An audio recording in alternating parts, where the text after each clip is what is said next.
3.22 करोड़ इतनी संख्या है 6 से 17 साल के बच्चों की जिन्होंने स्कूल छोड़ा है, यानी जो स्कूल ड्रॉप आउट्स हैं इन द ईयर 2017 एंड 18। इतने संख्या के बच्चों ने स्कूल छोड़ा है। इसका पीछे जो एक बड़ा कारण है फैमिली मैटर्स वगैरह के अलावा, एक बड़ा कारण है एजुकेशन सिस्टम। एजुकेशन सिस्टम बच्चों को बांध के नहीं रख पा रहा था, इसलिए तो इसको चेंज किया गया है। इस सिस्टम को सिर्फ बांधने का ही नहीं, एक बुराई थी कि बांध नहीं पा रहा था, एक और चीज़ थी इसमें, वो था कि ये एक बर्डन अप कर रहा था बच्चों को, एक रट्टू तोता जिसे हम कहते हैं, क्रैमर बनने के लिए। अब क्रैमर बनने के लिए कैसे, और जब नहीं हो पा रहा था बच्चों से तो वो सुसाइड कर रहे थे। और इसके आंकड़े आप एनसीबी से देख सकते हैं, एनसीआरबी से देख सकते हैं, हर घंटे में एक बच्चा सुसाइड करता है इन हिंदुस्तान में, हर घंटे में एक बच्चा, जो कि संख्या बढ़ रही है। All and welcome to ORS, a pretty new world of education. तो ट्रेलर में आपने देख ही लिया होगा, आज हम बात करने वाले हैं न्यू एजुकेशन पॉलिसी 2020 के बारे में। तो न्यू एजुकेशन पॉलिसी जो अभी यूनियन से अप्रूव भी हो चुकी है, कैबिनेट से अप्रूव भी हो चुकी है, उसमें क्या क्या कहा गया है और ये हमें कैसे इम्पैक्ट करेगा, इसके क्या क्या इम्पैक्ट्स होने वाले हैं, हम पे हम ये बात करेंगे। और जो ट्रेलर में था उसको भी एक्सप्लेन करेंगे पूरी तरह से। तो जैसे कि इसको 5+3+3+4 में बांटा गया है। ये क्या ही मैं समझाता हूँ, पर पहले था 10+2 की 10 तक जो जो बोला है वही पढ़ना है, यही पढ़ना है। ये थ्योरम जो है ना, ये रट ले तू, ऐसा कहा जाता था कि थ्योरम तू रट ले, ये तो बोर्ड में आएगी ही आएगी, ठीक है। तो वो थोड़ा सा तोड़ दिया गया, मैं समझाता हूँ कैसे। तो 5 जो है वो कैसी है, nursery, LKG, UKG, first and second, ठीक है। इसमें क्या किया जाएगा कि बच्चों को प्लेफुल एक्टिविटी से पढ़ाया जाएगा, ना कि जो फर्स्ट सेकंड में होता था ना, बैग्स इतने बड़े बड़े, मतलब देखिए इतना सा बच्चा, इतना सा बच्चा, इतना सा थोड़ा बड़ा, उसको इतना बड़ा बैग, तो वो चीज़ें बहुत कम होने वाली हैं। पर उनको अब प्लेफुल एक्टिविटी से पढ़ाया जाएगा कि उनके माइंड शार्पन अप हो सके और खुल सके माइंड, ठीक है।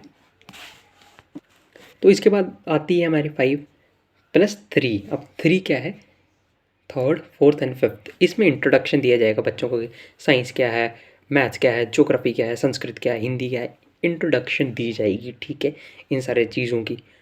अगली जो चीज़ है वो है 6 to 8, जहाँ पे गेम पलटी है, बुरी हाल से पलटी है। और ठीक है, इसमें क्या कहा गया है, इस न्यू एजुकेशन पॉलिसी में क्या कहा गया है कि 6 to 8 में 6th क्लास से कोडिंग, पता है पूरे लॉकडाउन में मैं कोडिंग के लिए ही ढूंढ रहा था।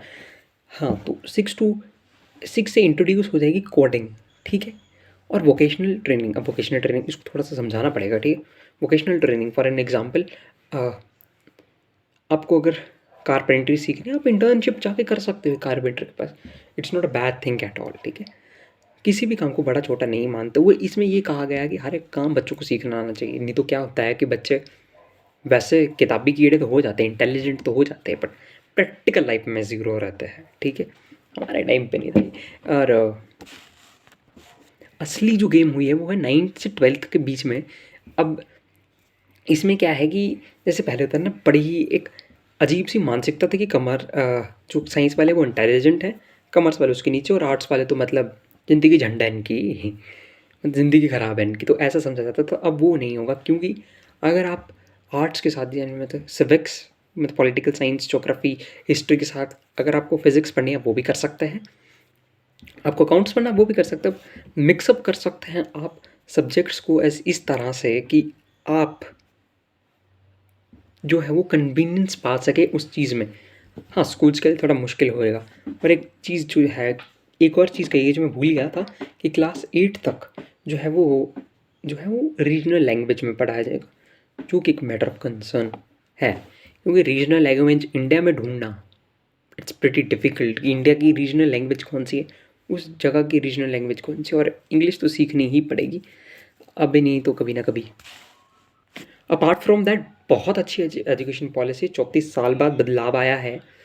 अब बच्चों की सुसाइड जो करते हैं बच्चे एग्जामिनेशन के बाद, उसमें कमी कैसे आएगी, उसमें कमी कैसे आएगी, उसमें कमी ऐसे आएगी कि इन्होंने कहा है कि अब सेमेस्टर वाइज एग्ज़ाम्स होंगे। जैसे कॉलेजेस में जाते हैं ना, अब यूनिवर्सिटीज़ में, मेडिकल यूनिवर्सिटीज़ में 6-6 महीने के सेमेस्टर्स, उसी तरह से होगा कि साल में 2 बार एग्ज़ाम्स होंगे, और उनमें जो बेटर परफॉर्मेंस होगी दोनों एग्ज़ाम्स में, उसको उठा के आपका फाइनल रिजल्ट बनाया जाएगा। ये नहीं कि मार्च में एग्ज़ाम्स हैं और दे दना दन दन, ये वाला। वाला नहीं होने वाला अभी ऐसा। अब 2 बार एग्ज़ाम्स होंगे, ठीक है, बोर्ड एग्ज़ाम्स की चिंता कम रहेगी अब।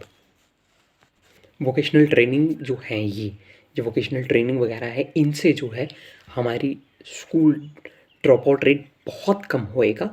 और अब मेरा personally as a student, as a part of this system क्या सोचना, देखिए बहुत अच्छा एजुकेशन सिस्टम है ये, बहुत ही अच्छा। 34 साल बाद नई एजुकेशन पॉलिसी आई है, ठीक है। एक ना स्टैटिक्स बताता हूँ तुम्हें। इंदिरा गांधी जी के टाइम पे एक कमेटी बैठी थी, उसने कहा था 6% जीडीपी का लगाओ। किस पे लगाओ? अपनी एजुकेशन पे।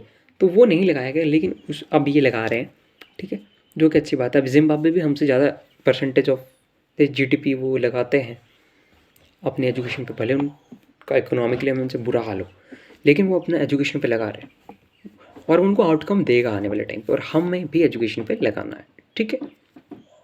तो पॉजिटिव वे में बहुत सारी चीज़ें, नेगेटिव वे में लेने वाले थोड़ा सा ले रहे हैं ऐसे, रीजनल लैंग्वेज की वजह से नेगेटिव वे में ले रहे हैं, बट पॉजिटिविटी इसमें बहुत है, तो take it as positive, okay. और थैंक यू फॉर वॉचिंग। जय हिंद, वंदे मातरम। If you like the information, you can subscribe our channel ORS, A New World of Education. Thank you. Jai Hind.